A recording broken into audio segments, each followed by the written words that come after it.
NPR.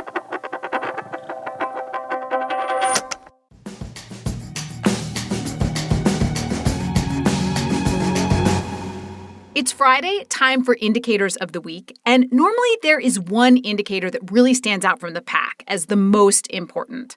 But this week, it was Indicator-a-palooza. So many important indicators, and we couldn't choose. And so we thought we should let our listeners choose. And so it is time for Indicators of the Week, Family Feud Edition. We have randomly paired a Planet Money correspondent with some of the biggest indicators of this week, and in 60 seconds or less, they will explain their indicator and make the case for why it should be crowned the Indicator of the Week. Coming up after the break, Jacob Goldstein on GDP, Kenny Malone on corporate earnings, Mary Childs on durable goods, Robert Smith on consumer confidence, and me, your host, Stacey Vanek Smith, on the Case-Shiller Housing Index. Feud starts after the break. This message comes from NPR sponsor Ford, introducing the Mustang Mach-E. Here's the global brand director of electric vehicles, Jason Castriota, on the challenge of creating an all-electric SUV that drives like a Mustang. The normal challenge of making an SUV go fast is they have a higher center of gravity. The beauty of the battery electric vehicle platform is that all of the weight was down low on the floor because that's where the battery is housed and that's where the electric motors are. To learn more about the new all-electric pony in the Mustang stable, go to Ford.com. It is Indicators of the Week, Family Feud Edition. First up, Jacob Goldstein on gross domestic product, up 6.5% in the second quarter. Jacob, go. For a while now, there's been this sort of backlash against GDP because, it doesn't measure unpaid work like taking care of your kids, doesn't measure environmental degradation, and clearly those things are really important. But I am here to bring the backlash to the anti-GDP backlash. I'm here to be anti-GDP because attacking GDP because it doesn't measure unpaid work or environmental degradation, it's like attacking a heart scan because it doesn't measure the brain. That is not what it was built to do. What GDP is supposed to do is measure economic output. What is the monetary value for all the goods and services produced in a country? If you want to understand what's going on in a country, you have got to know that. You've got to look at GDP. So we got a new GDP number this week in the United States. And we learned that GDP, which is to say the entire U.S. economy, is still growing really fast. So fast, in fact, that the economy is now bigger than it was before the pandemic. A huge milestone for the United States. Huge week for GDP. End time. Woo! Wow. Woo! Very nicely done. Yeah, and I mean, if people really want to, vote for the obvious one, sure. Go right ahead. Turn off the podcast now. You want to cheer for the New York Yankees? Vote for GDP. There is nothing wrong with being basic. There is nothing wrong with being basic. Very good, Stacey. Bringing the heat, Stacey. The iron fist in the velvet glove. Lovely job, Jacob. Kenny Malone on corporate earnings. We saw crazy profits from Apple, Facebook, Amazon, Pfizer, and a bunch more. Go. Okay, wait, before I go, okay. I just want you to know. Yeah. I was thinking earnings. Yeah. Shakespeare. Shakespeareningsian sonnet. Oh. You wrote a sonnet? But then I started writing and I was like, this isn't actually a very fun poetry form. So this is a Shakespeareningsian sonnet. I've changed the rhyme scheme to be more fun, I think. That's all I'm going to say. Oh, my God. Shall I compare thee to a summer's earnings? The quarterly disclosures for which Wall Street is yearning. From Google, Facebook, Amazon, Apple, Microsoft, the so-called mega caps the market depends on. Tech companies have grown bigger and bigger, and so their financials should be our indicator. This week, we saw tech earnings expand even faster than analysts planned. And by the way, this was during the same time period when we also saw one of their CEOs go to space and safely land, and also show up at a press conference wearing a cowboy hat and say this thing that got universally panned. I want to thank every Amazon employee and every Amazon customer because you guys paid for all of this. Anyway, yeah, bad. Anyway, people say that we have entered a new gilded age and that we need some kind of a mega tech gauge, which is why tech earnings reports are perfect indicators. They are, after all, being read carefully by the U.S. government's team of antitrust regulators. Bravo. Bravo.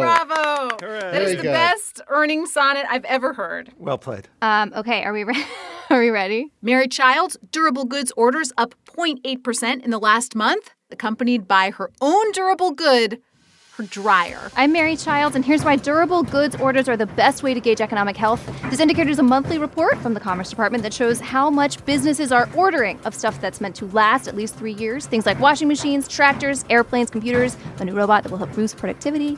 It is information from wholesalers and retailers, so companies that sell other companies and companies that interact directly with consumers. And it's the best because it's forward-looking, first of all. It shows what businesses are gearing up for, preparing for, but it does show you the past, too, because it shows you what businesses are working off of their old inventories or if they're scrambling to refill depleted ones. Best of both worlds. It's also the best because it's what businesses are actually doing. It's not adjusted according to generally accepted accounting principles. It's not just people saying how they feel. It's not some puddle of arbitrarily chosen factors motioned to one meaningless number that purports to tell the whole truth about an economy, yet systematically undervalues the contributions of women and people of color.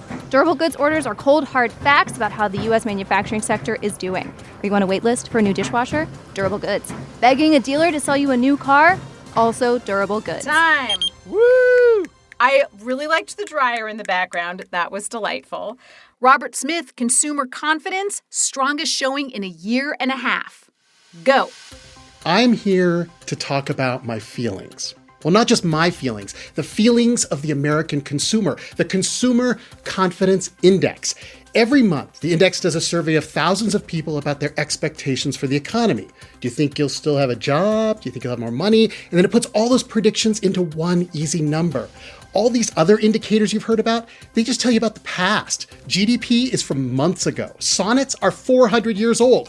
Consumer confidence is about the future. And this month, people feel pretty good about the future. The index is at its highest point of the entire pandemic, which, think about it. All the bad news we've been hearing, the Delta variant, inflation, Simone Biles, none of that bad news has affected people's willingness to spend money this fall. So don't look at the indicators of yesterday. Yesterday is gone.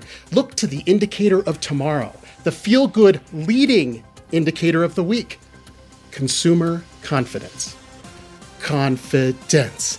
Done. Confidence. Woo! Confidence. Wow, you confidence. slow-walked it, Rob. Robert's trying to get everybody to do a confidence cheer, but nobody's taking him up on this. You can't. I mean, we're all competing. There can be only one, Robert. We're not. If you lure us into a confidence cheer, I feel like you've already clinched it. But That's right. What if thousands of listeners right now are chanting confidence? In their homes. Stacey Vanek Smith, Case-Shiller Home Index. 3, 2, 1. Okay, the Case-Shiller Housing Index is an index that tracks single-family home prices. And the reason that this is clearly the most important of the indices is that when it comes down to the actual thing that matters the most to people and the money that they have to spend in their own assets, it is their homes. The value of their homes is what makes people feel like they're wealthy or not wealthy or stresses them out or gives them confidence.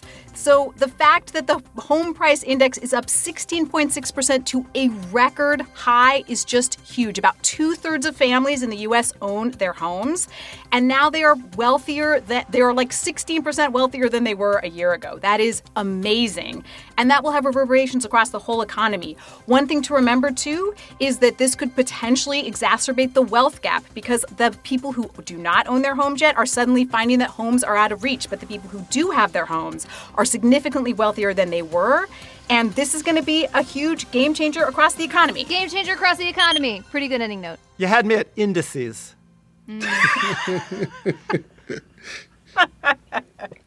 So why did we spend all day on this if she's just going to do this off the top of her head? Just crush us? Yeah. That you guys are being very, very nice. You go to somebody's house for a dinner party, you say the food is delicious. But the food was delicious. Jacob is not playing nice. I'm sorry. Wow. That was very good.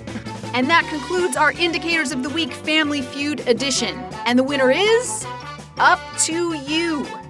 Tell us which indicator should be crowned the Indicator of the Week. You can tweet us your answer at The Indicator or email us, indicator@npr.org. We will announce the winner on Tuesday. This episode of The Indicator was produced by Brittany Cronin with help from Isaac Rodriguez. It was fact-checked by Michael Huh. Kate Concannon is our editor, and The Indicator is a production of NPR.